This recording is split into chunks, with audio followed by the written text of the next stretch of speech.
The first day is over. You have 9 more left to work. To work very hard. To get the best result of your stay here, you have to work very hard, diligently, ardently, patiently, but persistently, continuously. It is your own hard work which will give you the best fruits of your stay here. Nothing else. Your own hard work. From morning 4:30 till night 9:30, you have to keep on working very diligently, continuously. Of course, every evening from 1 to 1.5 hours, there will be these Dhamma talks. And understand, they are not for any kind of an intellectual entertainment. They are just for you to understand the technique, what it is, how you have to work.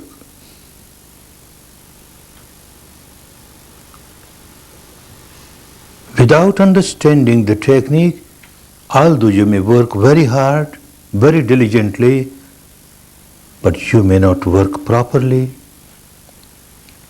And if you don't work properly, you can't expect the results, the good results that everyone gets by practicing this technique.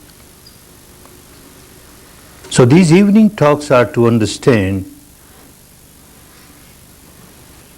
how this technique wants you to work, and then work accordingly.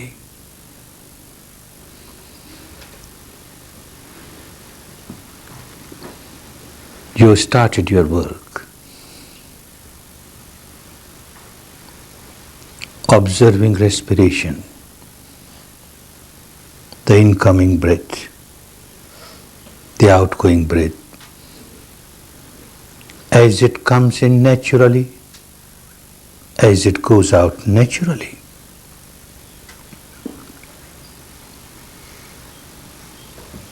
This is not a breathing exercise. You are not supposed to control your breath, not supposed to regulate your breath. This is not the practice of what is called pranayama, where it is necessary to regulate the breath. Different techniques have different peculiarities, specialities. We are not here to condemn other techniques, but while you are here to give a fair trial to this technique, you are here to give full justice to this technique, you must understand the speciality of this technique, the peculiarity of this technique, and adhere to this peculiarity and work exactly as this technique wants you to work. Don't try to regulate your breath, natural breath. If it is deep, you are aware, it is deep. If it is shallow, you are aware, it is shallow. If it passes through the left nostril, you are aware, it is passing through the left nostril. If it passes through the right nostril, you are just aware, it is passing through the right nostril. If it is passing through both the nostrils simultaneously, you are just aware, passing through both the nostrils simultaneously. That's all. Don't interfere with the natural flow of the breath. Let the nature play its own role. And your role is just observe. Just observe the reality as it is. Not as you would like it to be, but as it is. This is the specialty of this technique.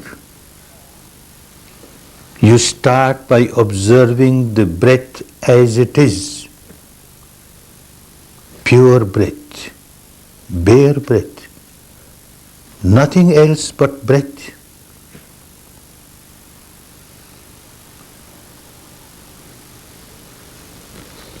I know with the experience of thousands of students who come to the courses that the first day is a difficult day.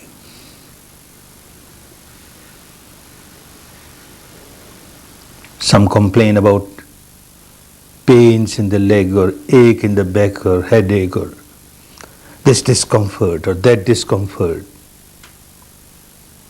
Natural. One basic reason is that your body and your mind, both, have become prisoners of their own habit pattern of life. Now you are doing something to which they are not accustomed. So they start resenting, they start revolting. The body starts revolting. I don't like it. The mind starts revolting. I don't like it. So you feel very uncomfortable. Natural. But that is one reason, a minor reason. The major reason of your discomfort is this technique itself. Because you started working exactly as this technique wants you to work, these difficulties, discomforts, inconveniences have started manifesting themselves. Because you started observing natural breath, normal breath, bare breath, nothing but breath.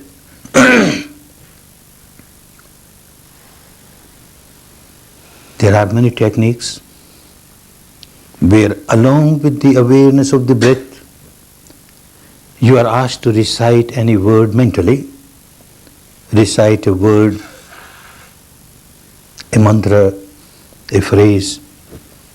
Keep on repeating it mentally, keep on repeating it mentally. Mental verbalization. It helps.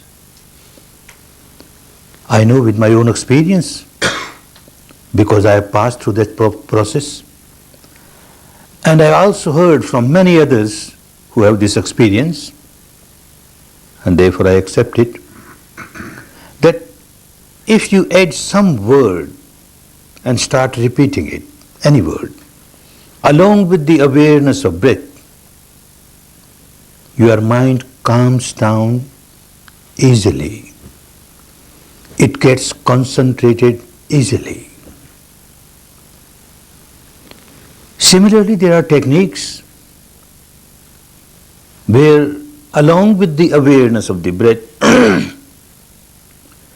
one is asked to visualize, imagine a shape, a form, a shape or form of this god or that goddess, founder of this religion or that religion, in whom you have great deep respect and devotion. You keep on imagining that shape, that form. And again you will find that your mind is getting concentrated easily. Your discomforts are passing away. Mind is quietening, becomes more and more tranquil. gets more and more concentrated. Knowing this with my own experience and also the experience of so many others, and yet I say, don't use any verbalization, don't use any visualization, just observe the breath, bare breath, nothing but breath. Why? There must be some valid reasons for that, and there are valid reasons. To understand that, first it should be clear as to what is the goal of this technique of meditation. What is the aim? If the aim of the meditation was to get the mind concentrated, to calm down the chattering mind, well, certainly one must use some kind of verbalization or some kind of visualization or imagination. Nothing wrong. But so far as this technique is concerned, concentration of the mind, quietening the mind, is just an aid, a means. This is not the final goal. The final goal is to purify the mind. And purify the mind not just at the surface level, but purify the mind at the deepest level, the root level. To change the behavior pattern of the mind, the present behavior pattern, which keeps on remaining agitated all the time. Something unwanted happens in the life, and they keep on happening. One starts tying knots, starts building up tensions, starts generating negativities. Something wanted does not happen in the life. Some obstacle has come. And again one starts tying knots, building up tensions, starts generating negativities, anger, hatred, ill will, animosity, etc., etc. Tying knots all the time. One has become a bundle of knots, Gordian knots. So tense. The entire physical structure, so tense. The entire mental structure, so tense. At times at the surface level, you try to relax. Try to relax your body, try to relax your mind. It is helpful. But you never know that at the depth level, there is a constant tension going on, constant agitation going on. Because constant tying of knots is going on, constant generating of negativity is going on. That makes one so miserable, so miserable. How to come out of this misery? This technique will help you to go to the depth of the reality of your mind and matter structure and realize the truth about it, and understand at the experiential level how and where you started generating negativity, how and where you started multiplying the negativity. That means you started generating your misery and started multiplying your misery. You must go to the source of your misery. Then only it will become possible for you to come out of this habit pattern where out of ignorance you don't want to remain miserable. You don't want to multiply your misery, and yet you remain miserable, and yet you keep on multiplying your misery because you are ignorant what is happening deep inside. You don't know. This technique will help you. All the saints and sages and seers of the past have said Know thyself. Know thyself. They became saints because they knew themselves. They passed through the process of exploring the truth about oneself. Know thyself not merely at the intellectual level, that won't help. Know thyself at the actual level, that means the experiential level. What is this to which I say I? This corporeal, physical, bodily structure, this mental structure, the combination of the two, is this I? Tremendous amount of attachment towards this physical structure, the mental structure, by identifying oneself with it as I. And the resultant misery. When you identify yourself with the matter and the mind, and you develop attachment towards it, you start becoming tense. You start tying knots. And the misery starts. To accept it merely at the intellectual level, or even to accept it at the devotional level, because an enlightened person has said so, doesn't work.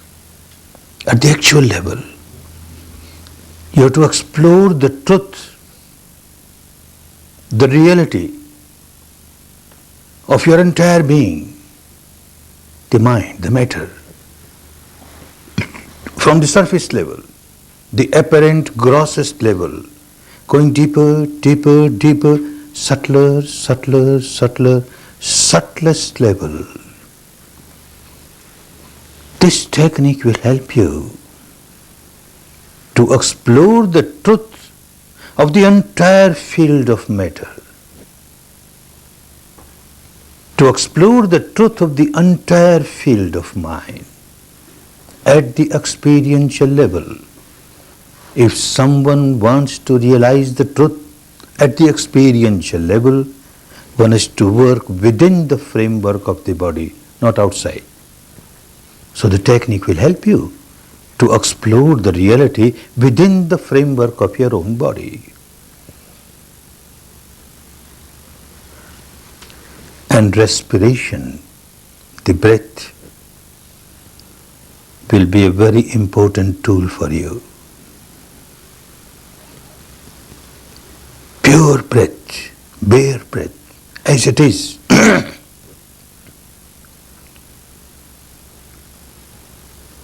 One reason why we do not want you to have any verbalization or visualization is, of course, a minor reason, but still an important reason is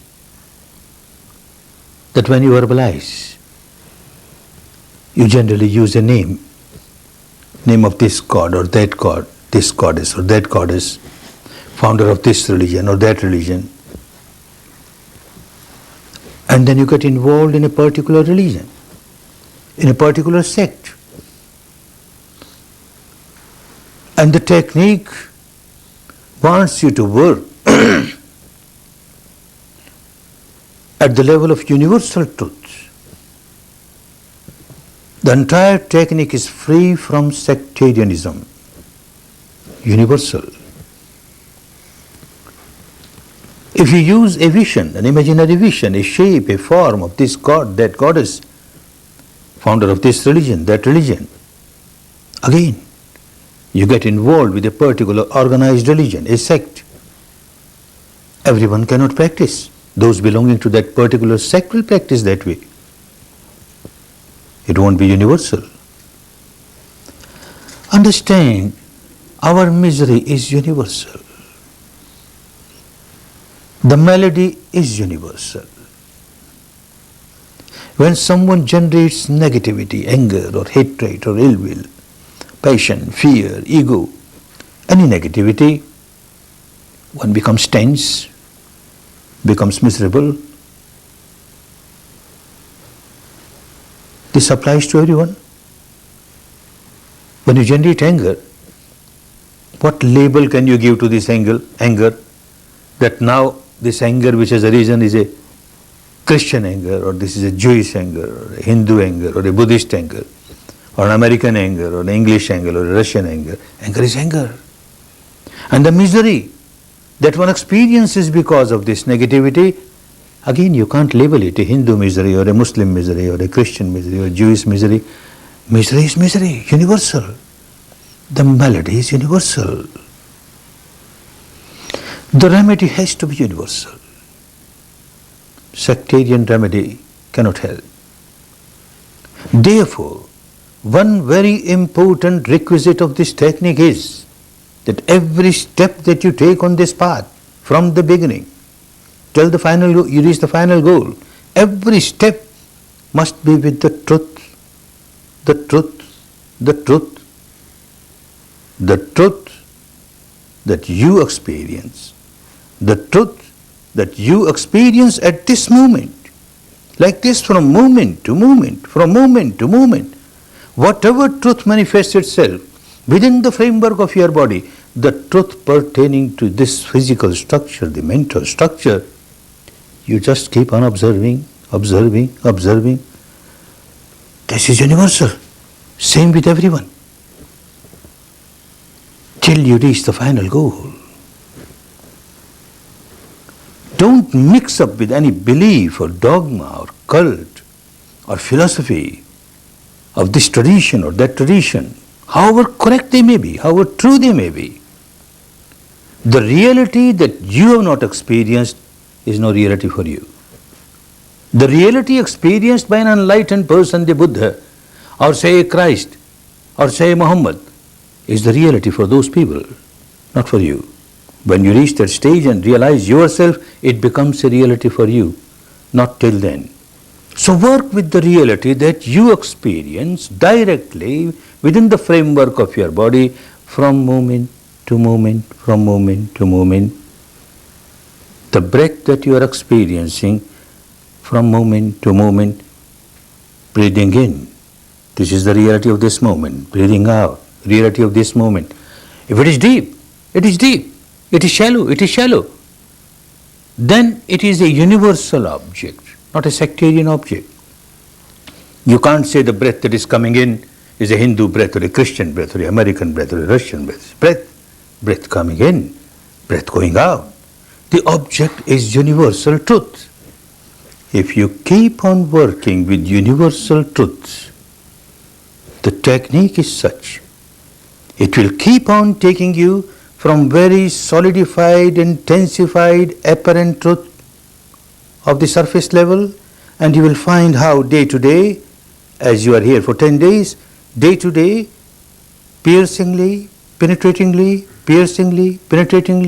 dividing, dissecting, disintegrating, dissolving, you are moving towards subtler reality, subtler reality. Day to day you will be moving from the gross to the subtle, the subtler, the subtler, and certainly this technique will take you to the stage where you experience this subtlest truth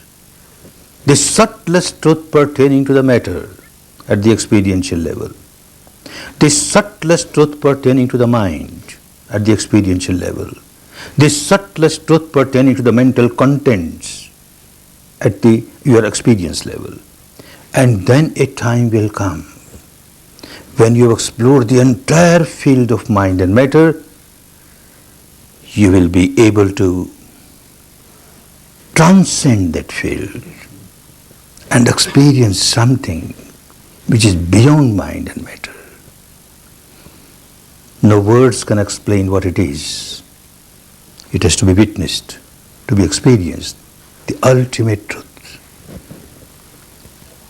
And the whole process is a process which will make you realize the truth about your own self. Know thyself. The process of knowing yourself becomes a process of knowing the law, the nature, the universal law of nature. Then you start understanding the universal law of nature as you experience the truth within yourself. The universal law which governs the entire universe, animate, inanimate, which is applicable to everyone, everything, that becomes so clear. This universal law punishes us as soon as we break the law. Anyone who breaks the law is punished then and there. And when we start living in line with the law, as the law wants us to live, this very law starts rewarding us. This will become so clear. Exploring the truth about yourself, the physical truth, the mental truth, the combination of the two, the interaction going on every moment. When you keep on observing it as this technique wants you to observe properly without mixing up anything, everything will become so clear. The nature will start revealing itself. The entire law will start revealing itself. The truth of the world, the universe, will become so clear. The law of the universe will become so clear. And then it will become so easy to live in line with this law, as the law wants us to live. And the life will be full of happiness, peace, harmony. Not just at the surface level of the mind, the entire being, mind and matter, the combination of the two, will be full of peace, harmony, happiness. This is the goal of this technique. Not that in 10 days you will reach the final goal, but within 10 days you will grasp the technique how to work to explore the reality within yourself, moving step by step, always from the gross reality towards the subtler,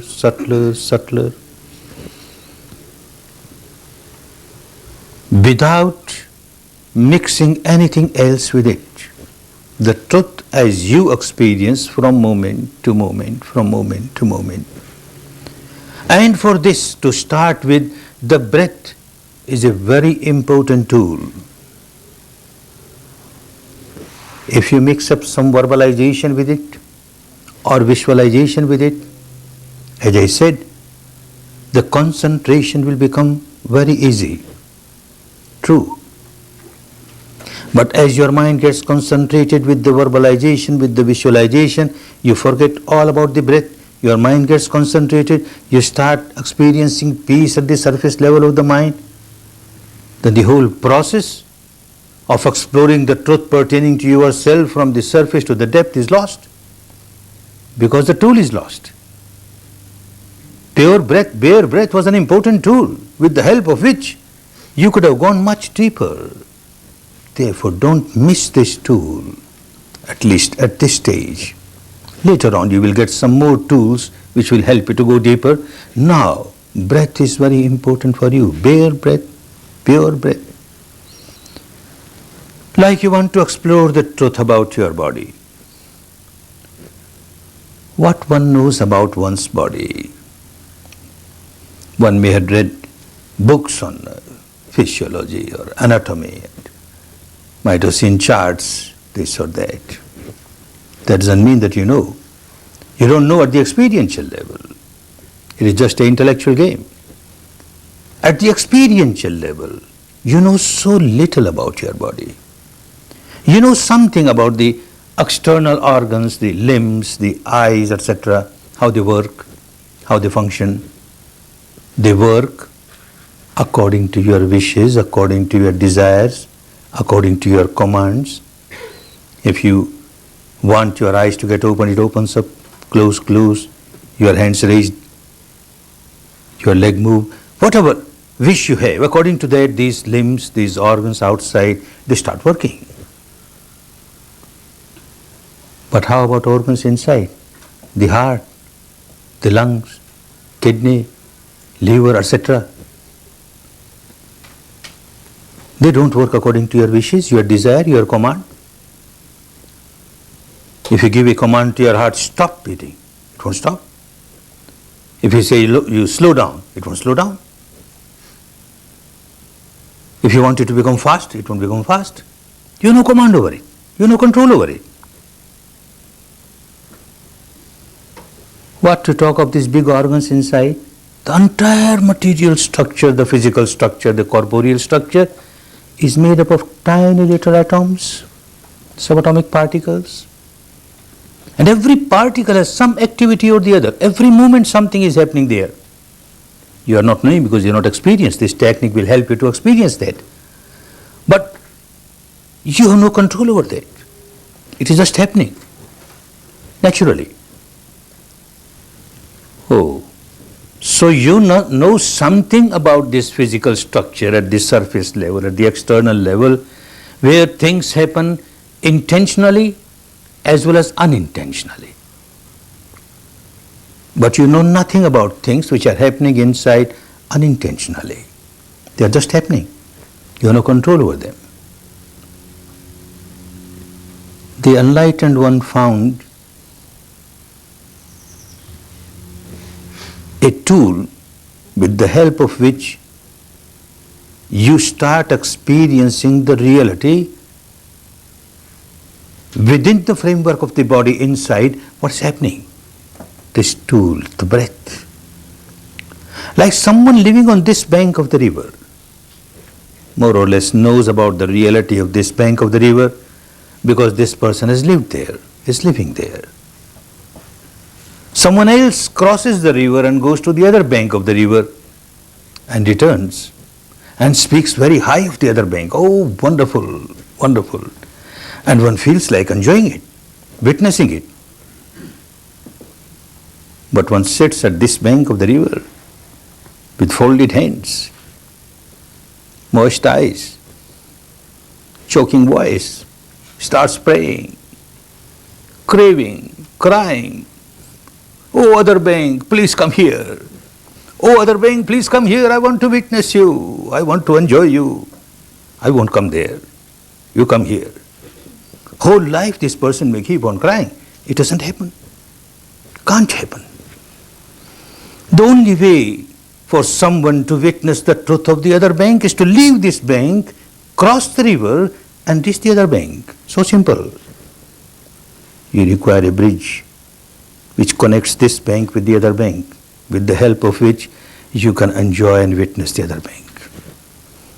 This breath works like a bridge. This known field of your physical structure. The breath is connected with the known field of the structure, physical structure, to the unknown field, where things are happening just naturally. It connects them. This is one activity of the body which works both ways, intentionally as well as unintentionally. You want to have an intentional breath, a deep breath. Yes, you can have it. You want to have a shallow breath, you can have it. Even if you want to stop breathing, maybe just for half a minute, you can stop breathing. You don't give any orders or command to the breath. Naturally, it will be coming in, going out, coming in, going out. So it works both ways. That is why you make use of the breath. And with the help of the breath, you go to the other shore, the other bank of the reality of this physical structure. And this is what you started doing during these 10 days. Many more realities pertaining to your physical structure will manifest themselves. Accept them only when you experience, not because of these discourses, not because your teacher says so, not because any particular scripture says so, not because a scientist says so, not because the enlightened one Buddha says so. Your own experience, with your own experience, moment to moment, moment to moment. The breath will help you. And very soon, you will start understanding that the breath also helps you to explore the mental field. Initially it will look, the breath is a physical function, coming in, going out. But very soon you start realizing it has got so much to do with the mind. And it has got so much to do with the mental impurities, the defilements, the negativities.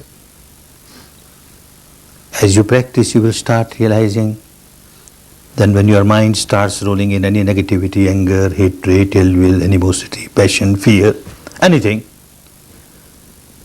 the respiration, the breath loses its normality. It is no more normal. It becomes slightly hard. It becomes slightly fast. And when that particular negativity has passed away, you find the breath has again become normal. Your breath is strongly related to your mind also, and the mental negativities also. It will become clearer and clearer. And you are here to go to the source of your problem, your day-to-day problem. That means the origin of your negativities. This breath will help you at the mental level to go to the depth of your problem where the negativity arises. It will help you to explore the reality about your mind also. At the material level, you were just observing the whole day the breath coming in, the breath going out, coming in, going out, passing through left nostril, passing through right nostril, passing through both the nostrils, deep, shallow, whatever it is, you are observing it. That was you are observing the truth about the physical structure. Tonight, tomorrow whole day, you will start experiencing the truth about the physical structure at a little subtler level, deeper level. It is there all the time, but you never experienced it. Now you will start experiencing it. Understand the exploration at this stage is a small area. You have to explore the reality within this limited area with the base of the upper lip covering the entire area of nostrils. You are keeping your attention at the entrance of the nostrils and the passages inside the nostrils. The breath passes over this area and you are aware of it. Now within this limited area, see, if the area is smaller, you will notice that because you are working on a smaller area, your mind is becoming sharper and sharper, subtler and subtler, sharper and sharper, more and more sensitive, starts feeling subtler realities. If you have bigger area to work upon, the mind does not become sharp so easily. That is why the enlightened one wanted you to work on a small area. After 1 or 2 days, you will narrow down this area also. Narrower the area of your awareness, sharper the mind is bound to become. Mind becomes sharper and sharper to feel subtler realities. Tonight and tomorrow you will start feeling, you might have started feeling even today, you will start feeling the touch of the breath, touch of the incoming breath, touch of the outgoing breath. Anywhere within this limited area. Not necessary it should touch everywhere. Anywhere on the inner walls of the nostrils, or maybe on the outer rings of the nostrils, or maybe on the area below the nostrils, above the upper lip. Within this limited area, anywhere you feel the touch, you are just aware, do nothing. The whole technique is just be aware, just be aware. If you feel a touch, you are aware, there is a touch. If you don't feel, you don't feel, you are just aware, the breath coming in, going out, but give importance to the touch. Until you will notice, day after tomorrow, you started feeling still subtler reality, and the day after, still subtler reality. Like this, you will move from the gross reality to the subtle reality, the subtler, the subtler, the subtlest, pertaining to this corporeal body, and so also pertaining to the mind. Today, nobody told you to observe your mind, but unintentionally you started observing your mind. You noticed what kind of mind I am carrying. You were asked to observe your respiration. You observe hardly 2 respiration and gone. This mind is gone somewhere. And after a long time you realize, oh, where it is gone? I was here to observe my breath, and again you bring it. Again after 1 or 2 breaths, gone somewhere. And again you realize and bring it back. And not only that, when you find this mind wandering again and again, a flickering mind, you feel so agitated. What kind of mind I am carrying? It cannot work this ordinary work just to observe. It has nothing to do. Respiration is there. It's not a breathing exercise that you get fatigued because of that. It is there. And your job is just observe. It's just happening. You're sitting on the bank of the river. The river is flowing. What you have to do? And still, it cannot do even this easy job. You feel very frustrated. You generate agitation, irritation. Oh no. Then you are going against the technique. This is your own habit pattern of the mind, that when something unwanted happens, you react. You react with irritation, with agitation, with negativity, and this is what you started doing. Now you want the mind to get concentrated, and look, it is not concentrated. So you start reacting. Oh no. The technique wants you just accept the fact. Mind has wandered away. At this moment, the mind has wandered away. Smilingly accept it, wandered away. So what? The breath is still there. I come back to breath. Come back to breath. Again it wanders away. Again come back to breath. Very soon you will realize that as soon as you accept the fact the mind has wandered away, you won't have to pull it back to the breath. It just comes. It will come automatically. You just accept the fact mind has wandered away. Enough. It will come back to the breath. So you started observing your mind, the nature of your mind. It keeps on wandering. What a fleeting mind, a flickering mind, a wandering mind. Another reality. Where does it wander? Oh, so many objects. You can't keep a diary. You're not allowed to keep a diary here, but even if you were allowed, not possible for anyone to keep a diary where it wandered. Every moment it is somewhere on the sky or somewhere in another world altogether. You can't keep a diary. But still, carefully if you notice, you will find there are only two fields for this mind to wander. The field of the past memories, the field of the future. A memory will arise in your mind, this memory or that memory. At this moment, this memory, later on maybe some other memory. But some memory, it so happened. Oh, so-and-so insulted me in the past. So-and-so abused me. At that time I didn't know what to do. Now this fellow insults me. I will retort like this. I will reply like this. I will do like, and start rolling in future. And you keep on rolling in future. Again suddenly a thought of the past comes. And you start rolling in the past. Again you jump to the future. And you keep on rolling in the future. This is the habit pattern of my mind. It keeps on rolling in the past or rolling in the future. It does not want to live in the present. And one has to live in the present.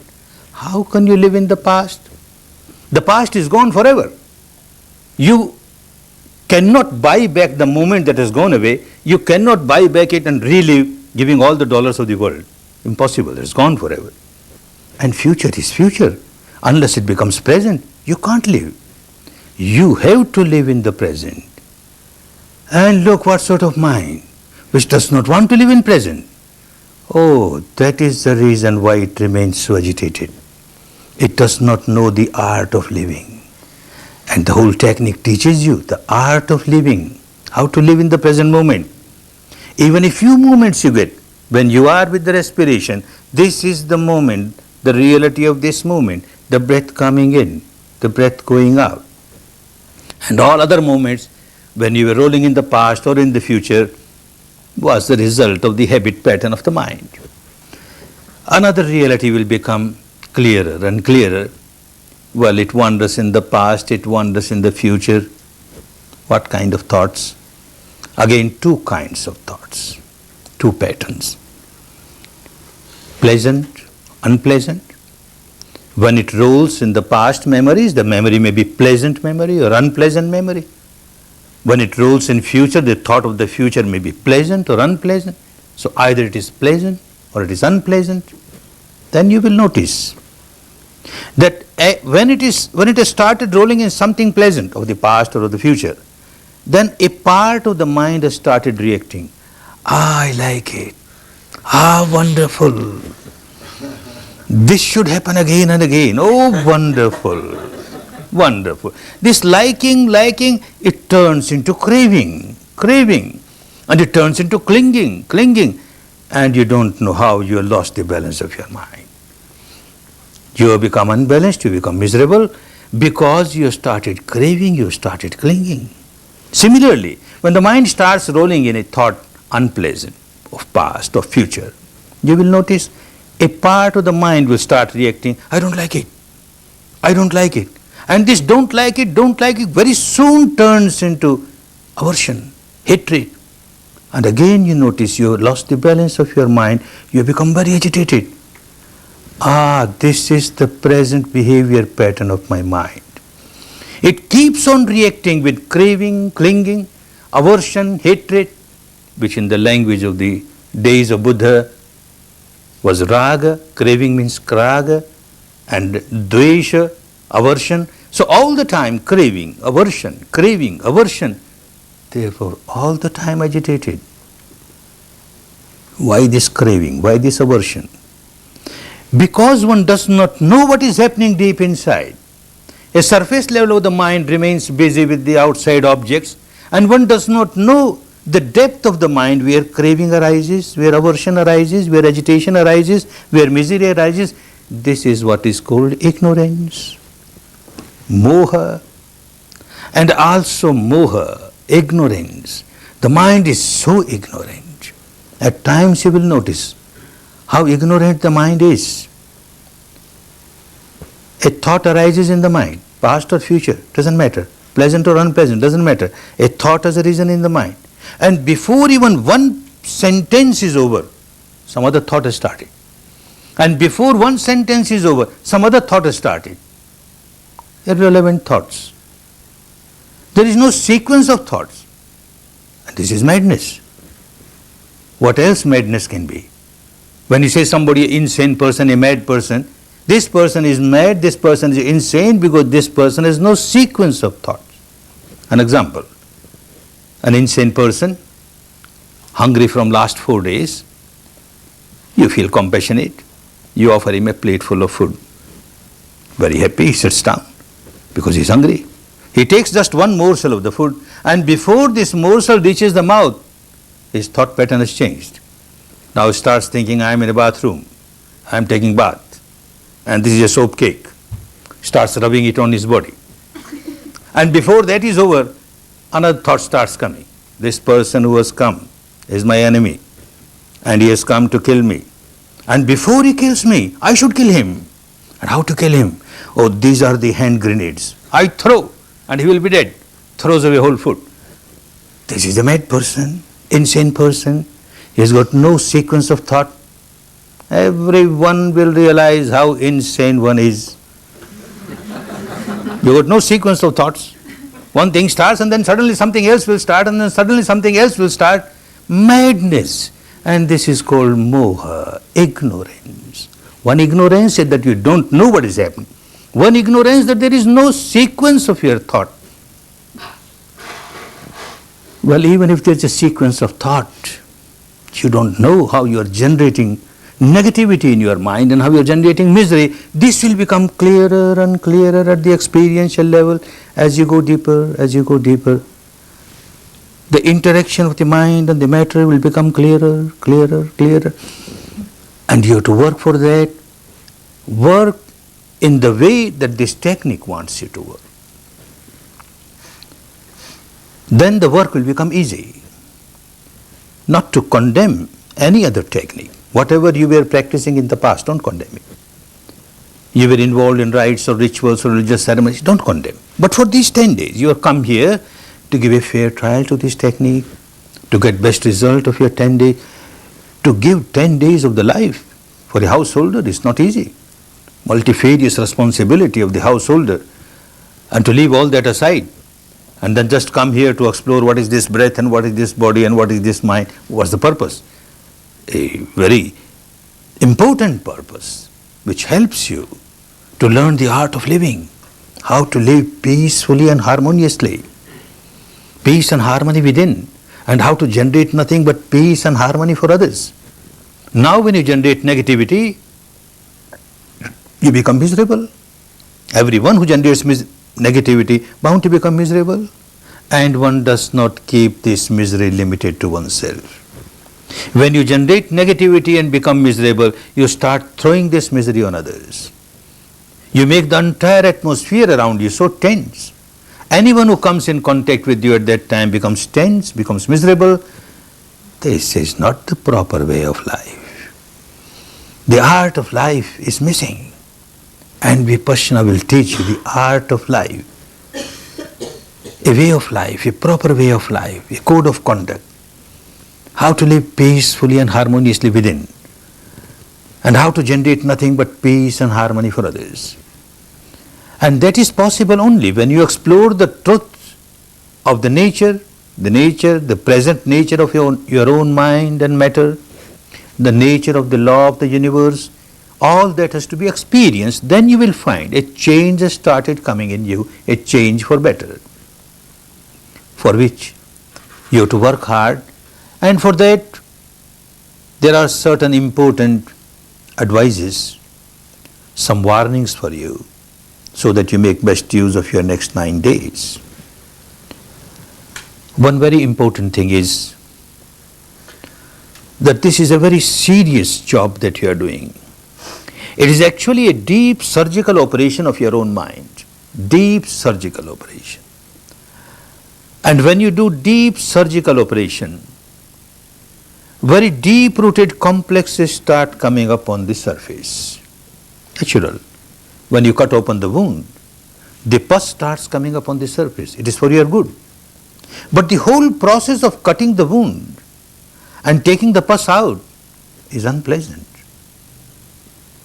You have to face it, accept it, bravely. I have to cut open the wound to take out the pus. And every unpleasant experience that you have, bear it smilingly, because it is for your good. As I said, the discomforts that you started experiencing today is a part of the game. You started making an operation of the mind. The wound is cut and the pus has started coming up on the surface. And you have to face the music now. Face it. Face it smilingly. You have to face. Example.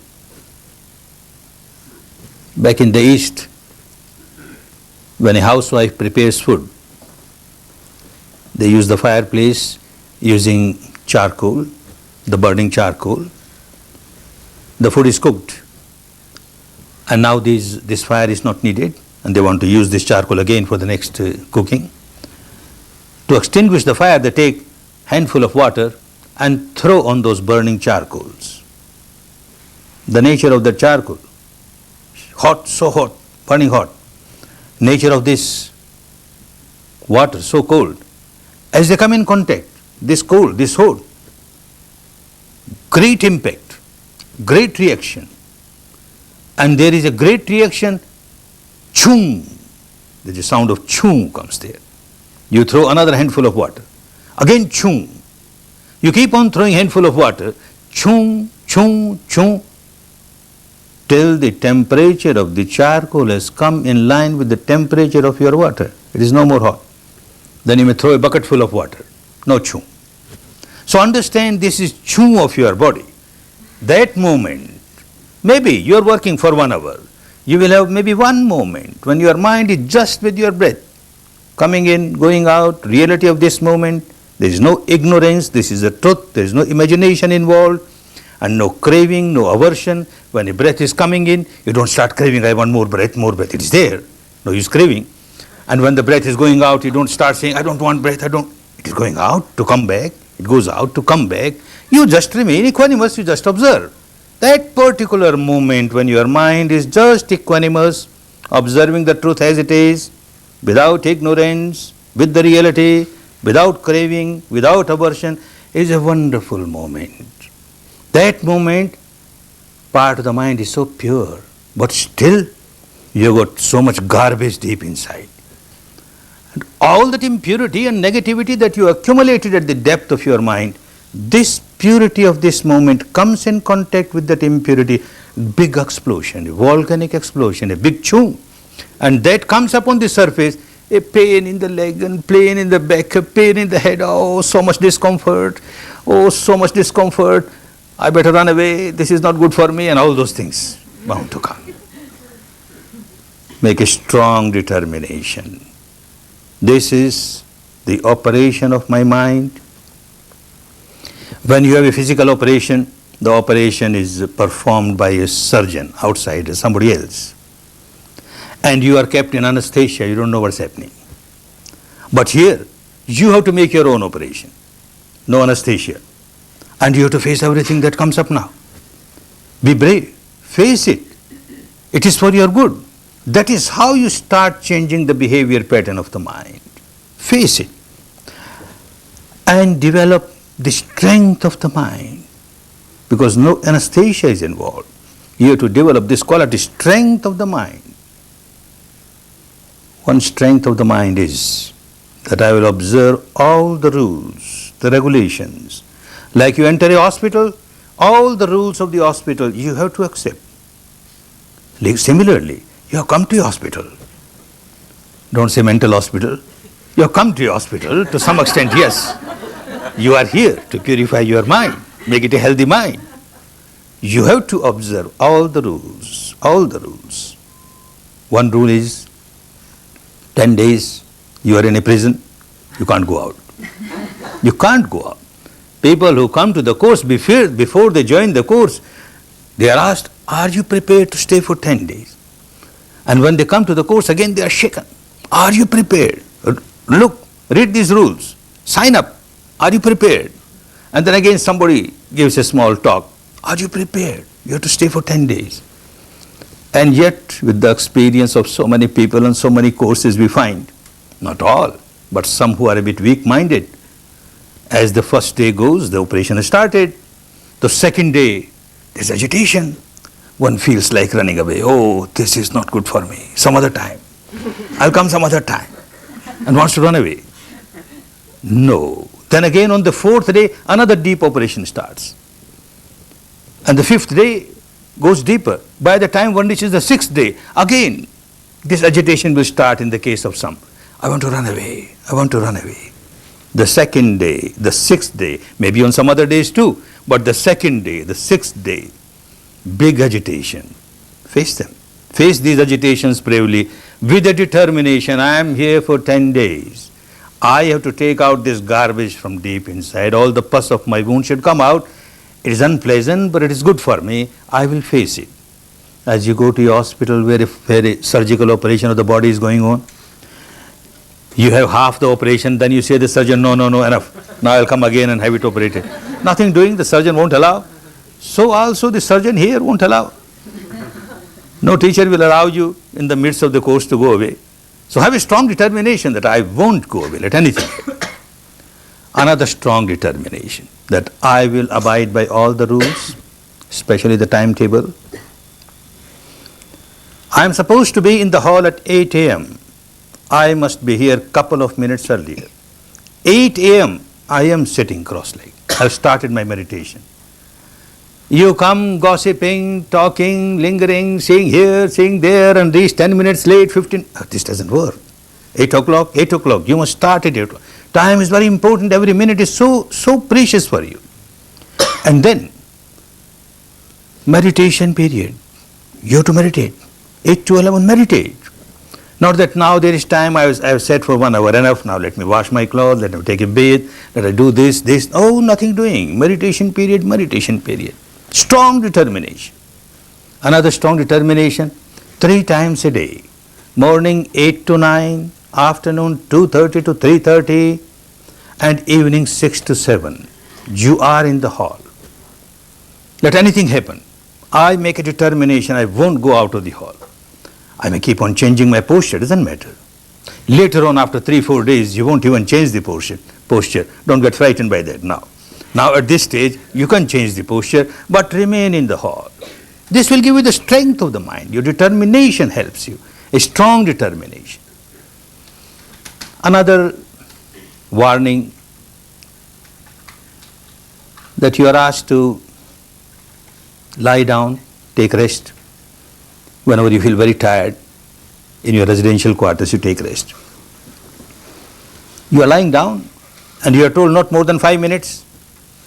You feel so comfortable lying down. And you say, why 5 minutes? Perhaps this restriction is for ignorant persons. I am quite smart. I don't feel drowsy. I know, I am aware of my respiration. So what? 10 minutes. So what? I am aware of my respiration. I am a very smart chap. All right. 15 minutes, you feel drowsy. 20 minutes. Half an hour, you start snoring. And then somebody else in your dormitory finds you are snoring. Ah, wonderful. I to lie down. Snoring. The whole dormitory will become full of snoring dormitory. The whole camp, the meditation center will become snoring meditation center.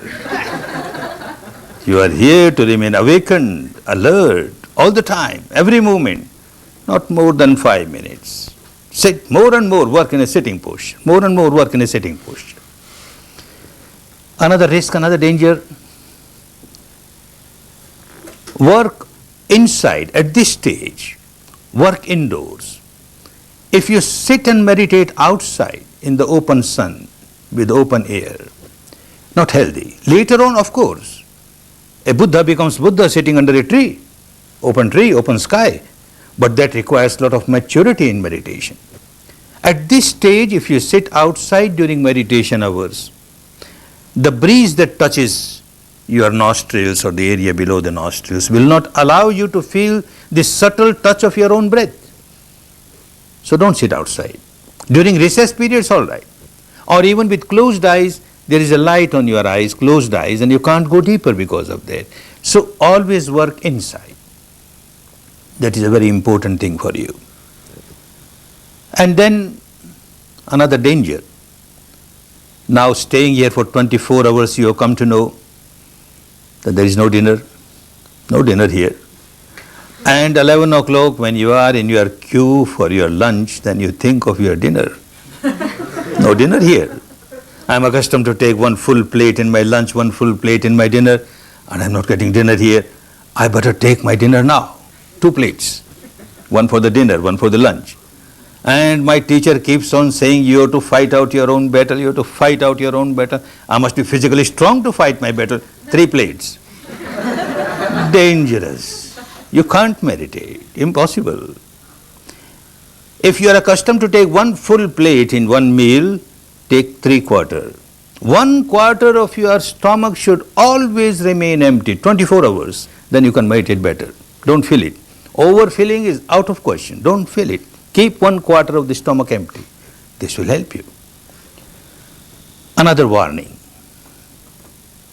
Complete silence is very important.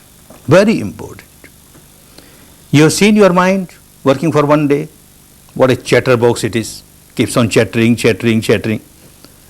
And then you start talking to somebody else. Of course, if you have got any problem pertaining to technique, you are always free to come and discuss with the assistant teachers.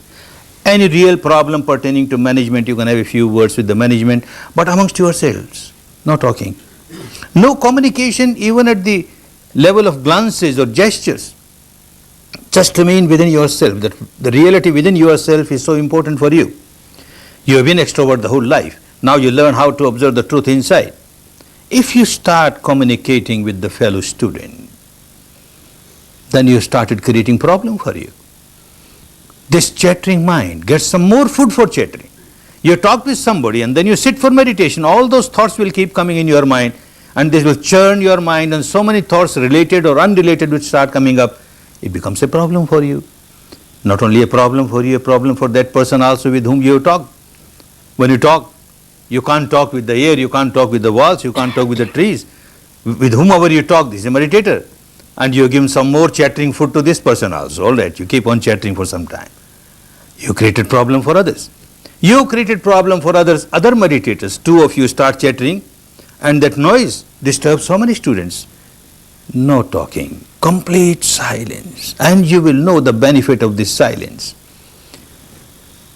This silence is also important for another reason. Yesterday I took a vow. 5 precepts.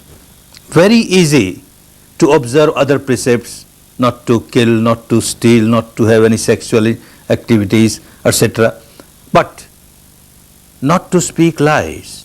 Whenever you speak, because of the old habit, you may exaggerate, you may hide something, and you have broken one of your Shila. Out of those 5 foundation stones, even one foundation is shaken, your meditation will become weak. Don't do that. Silence, complete silence, and you will notice it is of much help to you, very much help. Another very important thing, Don't mix up anything with this technique. You surrendered yourself to this technique for 10 days. After 10 days, you are your own master. But for 10 days, you surrendered yourself. Don't mix up anything with it.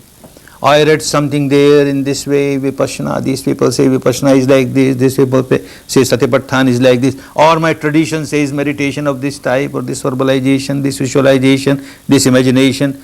Why not do little bit of that and little bit of this? Dangerous, very dangerous. It is risky. An example, someone is accustomed to ride a white horse, his own white horse, and he gets another black horse, and somebody says, you just try this black horse, this is a very good horse. And you say, yes, I will try, but I won't leave my horse. One leg on my horse and one leg on your horse, and let me try. Dangerous. One is accustomed to travel in his own boat, in her own boat. Somebody offers another boat, very convenient, his fast boat, good boat. All right, I'll try it. But one leg in my boat and one leg in your boat. More dangerous, more dangerous. Much more dangerous is one leg in this technique and one leg in the other technique. For 10 days, don't do that. Just work exactly as you are asked to work, for your own safety. We have seen cases in spite of repeated warnings, someone ignorantly doesn't listen and then gets entangled in a situation where even the teacher finds it difficult to take this person out of the danger. So don't do that. Unintentionally something starts, you can't help. There was your past practice, say with a word, verbalizing or visualizing, and because of the past habit it starts happening along with the breath, and when you realize, you say, oh no verbalization in this technique, no visualization, and you come out of it.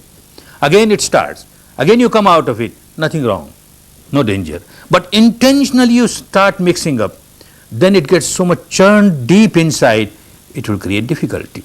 Don't take any risk. And also don't take any risk of moving outside the demarcated area. There is a meditation area, there is a big center, so keep within this limited area for your safety and see that you make use of every moment. The remaining 9 days are so important. If you work as you are asked to work, on the 10th day you will start realizing that yes, these 10 days were really remarkable days of my life. But that can happen only when you work. Make best use of the time. Make best use of the opportunity. Make best use of this facility. And make best use of this wonderful technique, the wonderful Dhamma, so scientific, so non-sectarian, so rational. Make use of it for your own good, for your own benefit, to come out of the bondages, the shackles, the chains of ignorance, of craving, of aversion, to enjoy real peace, real harmony, real happiness. May all of you enjoy real peace, real harmony, real happiness. Bhavat Sarva Mangalam Bhavat Sarva Mangalam Bhavatu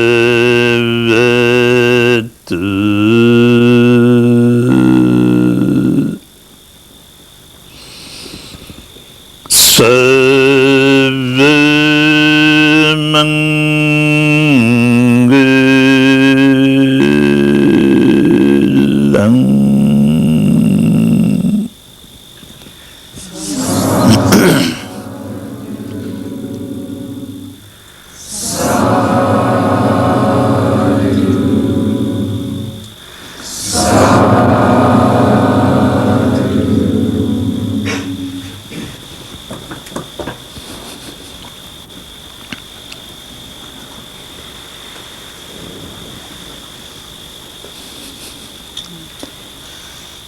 A few words of explanation for the benefit of new students.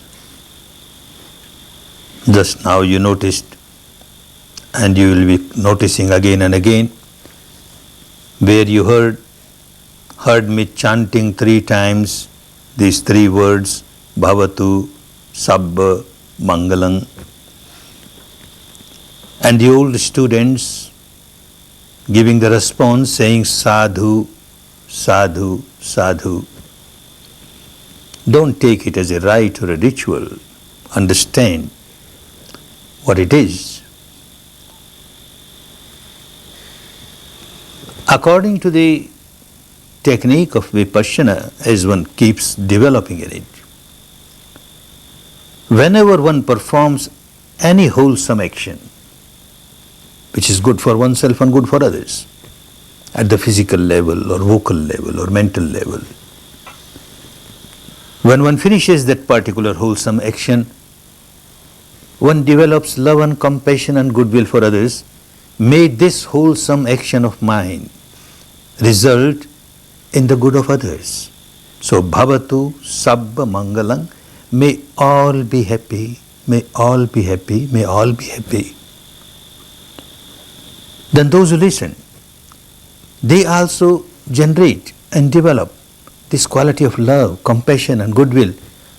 And with that love and compassion and goodwill for others, they respond, Sadhu, oh well said, well done. We are also with your good wishes. We also want, may all beings be happy.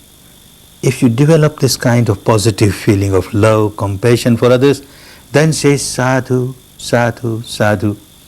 Otherwise not. Don't make it a rite or a ritual.